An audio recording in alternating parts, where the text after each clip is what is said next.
وقتی که حتما در بالای دیوان میشینه، در حال او رو غلطانده بالا سوار نشد.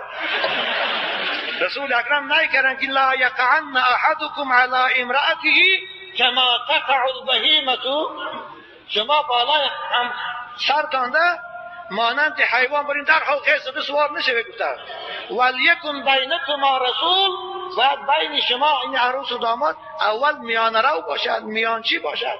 اصحاب گفتن یا رسول الله من رسول، میان رو چی؟ حضرت گفتن الکلام والقبله، یاد مکشین قطعی صحبت کن، صحبت های شیرین عاشقی و معشوقی لیلی مجنونی کن، بس آنه آیسته آیسته با بوسش کن، با تنهاش مالیدن گیر. وقتی که دیدی که ویم رنگی خودو تیار کی شد، انسانی با بسم الله الرحمن الرحیم اللهم جنبنا الشیطان و جنب الشیطان ما رزقتنا گو، تکی کرپت را کرد کرنگی. جوان خوب.